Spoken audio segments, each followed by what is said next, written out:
The morning sun rose over the land of Eleron, painting the old stone towers with a soft golden light. The city was peaceful on the surface, but everyone knew peace in Eleron was always fragile. The wind carried the smell of smoke and iron from the training grounds where soldiers practiced from dawn until night. The war nearby never truly ended. Ethan Cole walked through those training fields as one of those soldiers. He was not born of noble blood. His father had been a carpenter who built small boats for the river trade. From a young age, Ethan learned to use his hands to measure things by weight and balance, to fix rather than destroy. But when the war reached their village, he had joined the army. He said it was his duty. His friends used to say he was too quiet to be a soldier, too kind. That may have been true, but once he made a promise, he never broke it. That morning, the captain gave them harsh orders. A supply caravan had been attacked near the ridge outside the city. Ethan's squad was sent to take it back. The ride was long and dry, the kind of journey that made men think too much. When they reached the ridge, everything changed in seconds. A trap waited there. Hidden in the brush were 3 cannons stolen from Alaron's own stores, their barrels aimed low. The first blast threw dirt and fire into the air. Horses screamed and soldiers tumbled. When dusk cleared, Ethan was covered in blood and earth. His left arm hung limp. His leg burned with pain. But he was alive. Some soldiers froze in fear. Ethan moved before anyone else. He reached for a fallen comrade and dragged him to cover. When another blast came, he shielded the man with his own body, taking the impact across his side. Pain rushed through him like white fire. Could not feel his fingers, but he kept moving. Warriors around him shouted his name, thinking he had gone mad. When enemy riders charged, he stood anyway. He picked up a sword with his good hand and fought through the ache, step after step, until the ridge was theirs again. When it was over, Ethan collapsed beside the smoking ground, breathing in short, rough gasps. His shirt was torn and stained dark red. Even so, he stayed conscious as the medics arrived. He spoke softly, saying, "Take care of the others first. I can wait." By the time the group returned to the capital, the story had already spread. Some soldiers said Ethan couldn't feel pain. Others swore they saw his wound heal too fast. All agreed that no man should still be walking after what happened. The news reached the palace the next morning. Queen Alara sat beside her window, reading the report that her captain had delivered. She was only 23 but already carried herself like someone far older. She had ruled Eleron for 7 years after her father's death, leading the kingdom through drought, siege, and famine. She trusted almost no one. Honor often came dressed as ambition, and promises usually carried hidden blades. But this name Ethan Cole appeared again and again through the reports. Each time beside the same words: bravery, endurance, impossible recovery. She set the papers down and folded her hands. For some reason she could not quite explain, she wanted to see this soldier herself. "Send for him," she told her captain, at once. Later that day, Ethan stood before her in the grand hall. The ceiling stretched high above them, painted with stories of kings long past. His uniform was clean, but worn at the edges. His left arm was wrapped tightly in white cloth. His face carried the calm of someone who had already seen more pain than most could imagine. Queen Alara studied him in silence for a long time. Her eyes were sharp, cool as morning ice. "They say you should not be alive," she said finally. Ethan bowed slightly. "I heard the same, my queen." "And yet here you are," she said, her tone both curious and careful. "They also say you lifted a man twice your size with one arm after your shoulder was broken." Ethan gave a small smile, the kind that held no pride. "Maybe the story grew on its way here, but I did what I had to do." "You felt no pain?" she asked, leaning forward. "I felt it," he said simply. "Pain means I'm still alive. I'm glad for it." The queen did not reply at once. She kept watching him as though searching for a trick behind his steady voice. Somewhere inside her a thought she did not like began to form. He was ordinary by birth, humble in words, yet something in him refused the limits that ruled other people. When he left the hall, she found herself still thinking of his calm face. It was unsettling. People rarely surprised Queen Alara, but this soldier, wounded and unshaken, had managed to do just that. Outside the palace, Ethan walked back to the barracks through the cool evening wind. The city lights shimmered against the river. He looked down at his bandaged hand and smiled softly to himself. He had survived once more. But something told him that his greatest challenge was still waiting, and that it had the eyes of a queen. Cold rain fell across the city of Eleron the next morning. Streets were full of soldiers hurrying through the narrow lanes, their armor wet and shining. In the center of the city stood the great palace, its tall towers rising above the mist. Inside those walls, Queen Alara sat in the throne room with a question that had troubled her since the day before. She wanted to understand this man named Ethan Cole. She had seen heroes before. Every war brought a soldier who fought harder, a knight who rode bravely, a commander who did not fear death. But all of them broke in one way or another. Pain and time always found a way to win. Yet Ethan was different. He had stood before her with wounds that could have ended any man's life, and he had spoken with quiet, steady words, not pride or anger. She could not forget it. Her advisor, Lord Garin, stood beside her throne. "Your Majesty," he said, "shall I add this man to the royal guards? His story may inspire the troops." Alara shook her head slowly. "No, not yet. I want to see what he really is first." So she sent a message to the barracks instead. Ethan was to appear before her again, not as a guest, but as a soldier to be tested. Later that day, Ethan walked into the training yard behind the palace. The ground was muddy from the rain. A group of knights in silver armor were already there, whispering among themselves. They did not look kindly upon him. They were proud men, born from noble families, and they did not like stories about a common foot soldier rising higher than them. Queen Alara stepped out onto the balcony above the yard.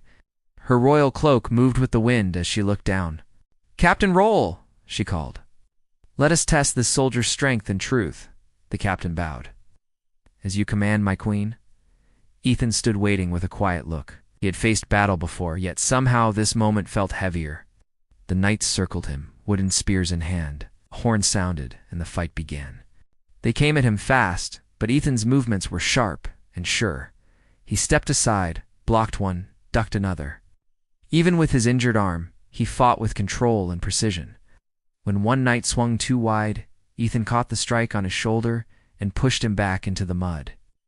Laughter broke out among the watching soldiers. But then the captain raised his hand. "Enough games," he said, and drew his steel blade. The laughter stopped. The captain was twice Ethan's size and carried years of experience.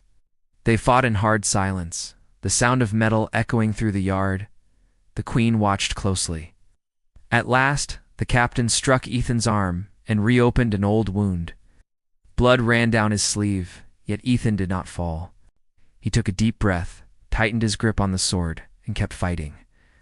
When the match ended, both men knelt, breathing hard. The captain's armor was scratched and dented. Ethan's arm dripped, the cut deep enough to need stitches. Still, he did not complain. He only bowed and said, "Training complete, my queen." The crowd of soldiers whispered in disbelief. The queen was silent for a time before she spoke. "Do you not feel pain?" she asked from above. Ethan looked up at her. "I feel it," he said. "It hurts. But I have learned that pain only matters if we let it stop us." The queen's heart stirred, again with that same odd feeling, half surprise, half respect. She turned to Lord Garin. "See that he receives proper care," she said, "and a place in the royal guard." That evening Ethan was taken to the healer's room in the palace. The healer, a kind woman named Marion, cleaned his arm and wrapped it carefully. "You fight like someone with nothing to lose," she said. Ethan smiled a little. "Maybe I fight like someone who already lost too much." When night came, Queen Alara found herself walking alone through the quiet halls. Oh.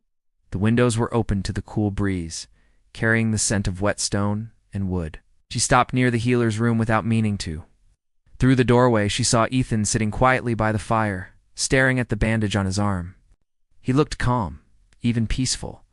No pride, no fear, just simple stillness. She studied him for a long time, unseen. Something about him felt beyond reason, as if he carried a part of the world she could not name. The next morning, Alara ordered a small test for him again. Not a fight this time, but a mission. A message had to be carried to the border camp, a dangerous trip through rain and forest roads where bandits often struck. She sent Ethan alone, wanting to know if courage followed him only in front of her eyes, or if it ran deeper, He accepted without hesitation. "I'll leave by sunrise," he said. As he rode from the city gates, Alara watched from the balcony high above. The fog rolled across the valley, hiding him from view sooner than she expected. For reasons she could not explain, she felt a pull in her chest, a strange worry she had not felt for anyone in years. It was the first time the Queen realized that this silent soldier might change more than just stories of battle. He might change her own heart. The road to the border camp was long and wild. The trees grew thick along both sides, their branches heavy with rain.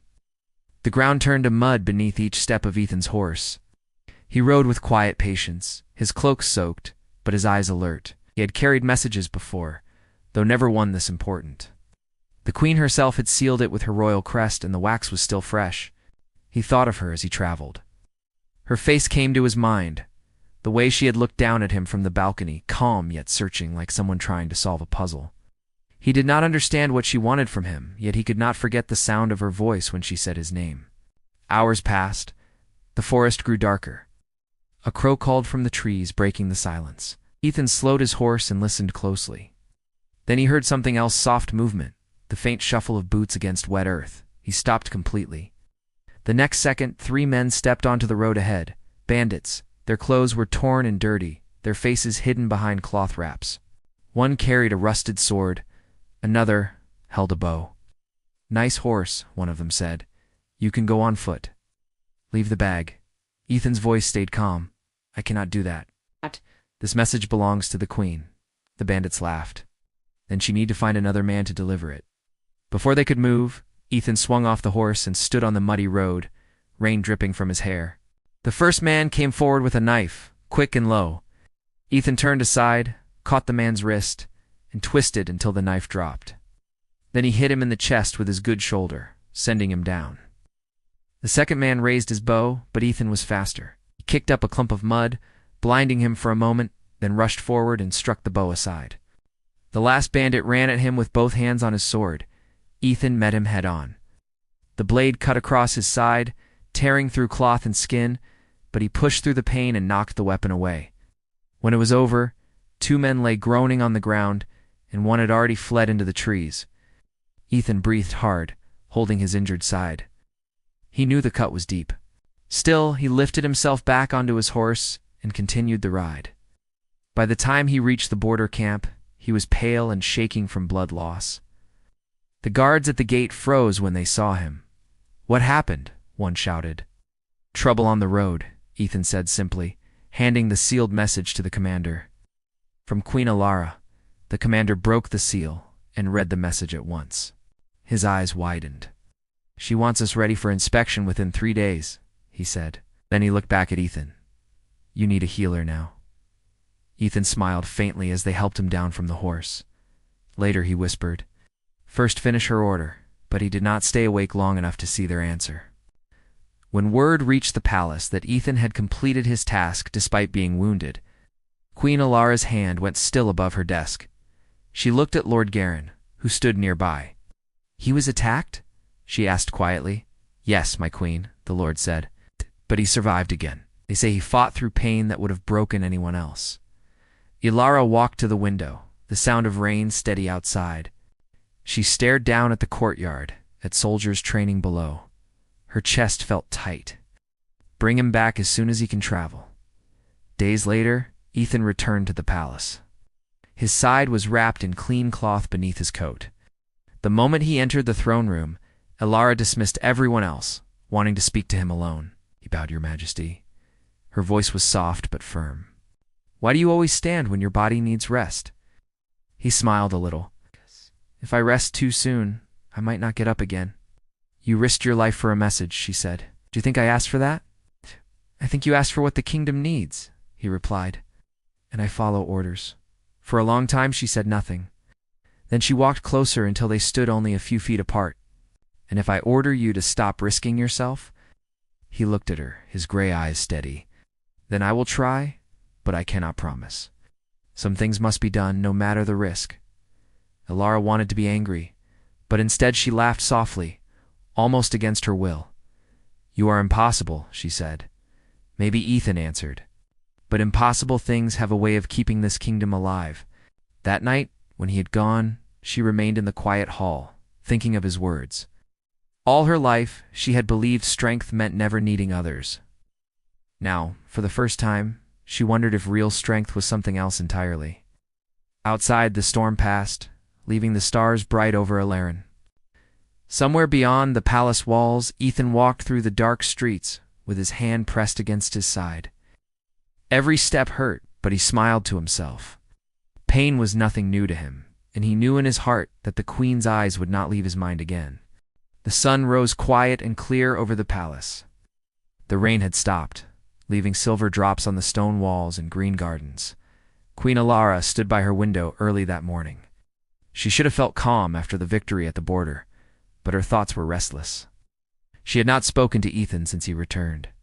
The reports said his wound had healed faster than anyone expected. That seemed impossible, yet no one questioned it anymore. People in the palace spoke his name with respect, and sometimes with wonder. Alara pressed her hand to the glass. It was cold against her skin. She could see the training yard below. The soldiers moved in lines with their spears and swords. Then she saw him again, Ethan, alive and strong, giving quiet orders to the young recruits. He moved slower than before, but still steady. Her eyes stayed on him longer than she meant. Lord Garen entered the room with new reports. "The ministers are waiting for your approval, my queen," he said. "There is also news from the east. The old rival kingdom is planning another attack." Alara nodded slowly. "Then we must prepare again, but first call for Ethan Cole. I wish to speak with him." When Ethan entered the hall, he bowed as always, though his body still showed signs of healing. Alara stood beside the great table where maps were spread out. "You recover quickly," she said. "I try to, my queen. The soldiers still need guidance," he replied. She looked at him, her voice firm but curious. "Do you truly feel no fear?"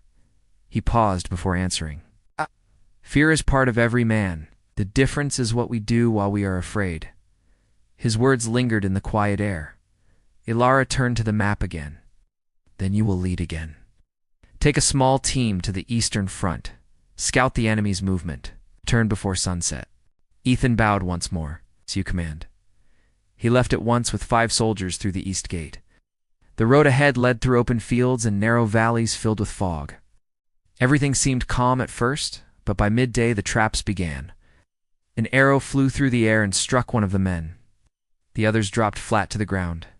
Out of the tall grass came soldiers wearing the rival kingdom's colors. There were more of them than expected, 30 or more against 6. Ethan's team fought bravely. The clash of blades echoed through the valley. Ethan saw one of his men fall, another captured. He called out to regroup, but there were too many. An enemy sword sliced across his chest, cutting deep. He fell to one knee, blood warming his armor. But instead of giving up, he pushed himself back to his feet and swung again, forcing the enemy back. He shouted to the last 2 men. "Go, run to the city, tell the queen. But sir, do it," he ordered. They obeyed and fled through the grass while Ethan turned to face the enemy alone. Pain blurred his vision, yet he kept fighting. Every move was slower than before, but his will burned fierce. He fought until his body could no longer stand, then fell beside the broken earth. Back at the palace, word reached Alara near sunset. 2 soldiers entered her war chamber breathless, their faces pale. "Your Majesty," one cried. "Commander Ethan was ambushed. He sent us back." Elara's heart stopped for a moment. "Where is he now?" "We do not know. We saw him last holding them off so we could escape." Without waiting for her advisors, Alara gave the order herself. "Prepare the royal guard. We ride tonight." Within the hour, horses filled the courtyard. Torches lit the dark walls. The queen rode at the front, dressed in simple armor, her golden cloak hidden. Her commanders begged her to stay behind, but she refused. "If he still fights, we will find him," she said. They reached the valley long after midnight. Smoke still hung in the air from burned wagons. Alara dismounted and walked through the field with her torch. Then she saw him. Ethan lay against a fallen tree, his armor in pieces, his shirt torn and stained. Blood covered the ground around him, but his eyes were open. When he saw her, he tried to sit up. "My queen," he whispered weakly. I told them to run. Ilara knelt beside him. Do not speak, she said, pressing her hand to his wound. You should be dead. He gave a faint smile. Seems I do not listen well. Why? She asked, her eyes bright with tears. Why do you always give everything? Because the world still has people worth saving, he said quietly. You taught me that. She looked down at him, unable to speak. The men nearby built fires and called for the healers. As they worked, Ilara stayed beside Ethan, holding his hand so he would not fade into darkness. The stars shone high above them, cold and clear. By dawn, the healers said his wound was closing. They called it a miracle. Ilara stayed awake through the night, watching his breathing steady again. In the silence of that morning, she realized her heart was no longer her own. The soldier she once thought unbreakable was still human, yet his spirit had become something greater than she could explain. As the sun rose over the valley, Ilara whispered to herself, he should not have lived. But perhaps that is what makes him who he is. And in that soft golden light, she smiled for the first time in many years.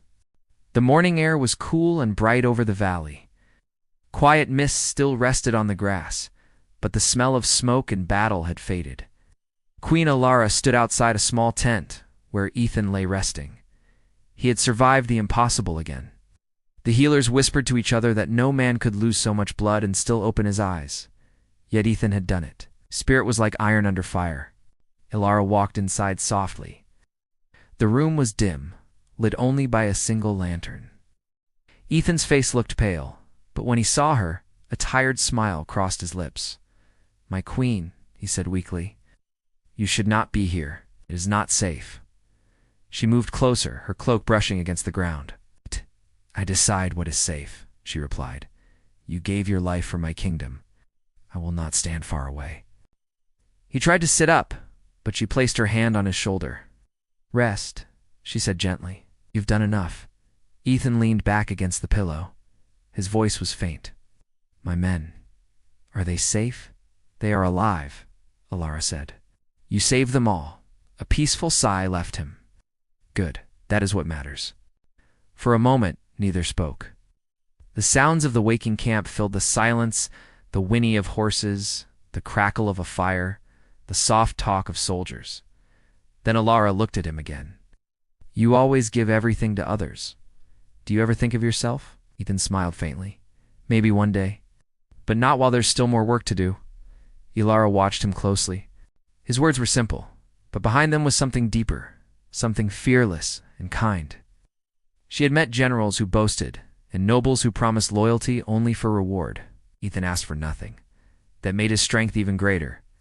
Later that day, when the soldiers were ready to travel, the queen ordered that Ethan be carried with them back to the city. At first, he refused, saying he could walk, but he barely made it 2 steps before pain forced him down again. The queen gave him a stern look that broke no argument. You will rest, and that is an order. He laughed softly. You sound like a commander I once knew.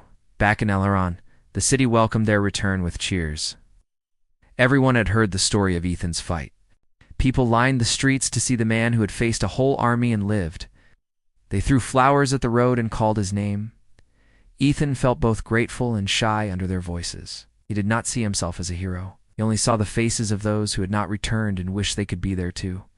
At the palace, Ilara held a ceremony in the grand hall. All her ministers and knights gathered as she stood before them, wearing her crown. Ethan stood beside her, a clean bandage still wrapped around his chest. His uniform was plain, but his presence filled the room. Queen Ilara raised her voice. People of Ilaran, she said, this man risked all that he has for us. His courage reminds us that hope does not come from power or birth, but from the heart. She took a golden medal from the stand beside her and placed it on Ethan's chest. The crowd clapped loudly.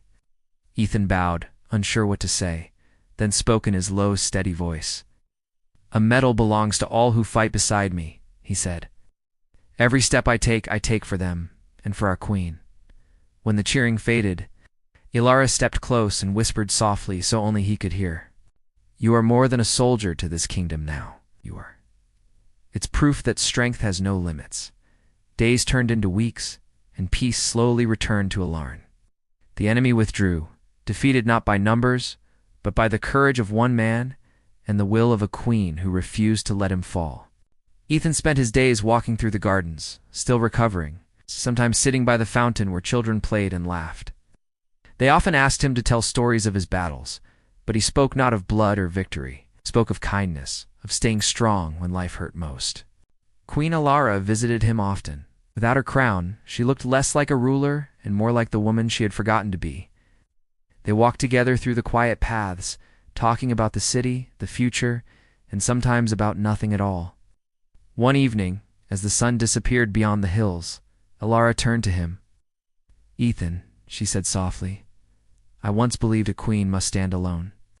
But you have shown me that even a ruler needs someone to remind her why she fights." He looked at her with calm eyes. "And I used to think a soldier only follows orders. You showed me that courage means more than battle, means protecting what is good even when hope is small." The light faded into night. For a moment the kingdom seemed still.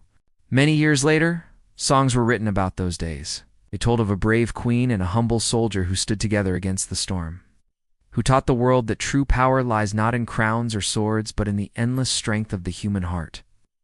And when people spoke the name of Eleron, they no longer remembered only its wars or victories. They remembered the woman who ruled with wisdom and the man who bled with honor. Two souls whose stories never ended because what they built together became the very soul of their kingdom.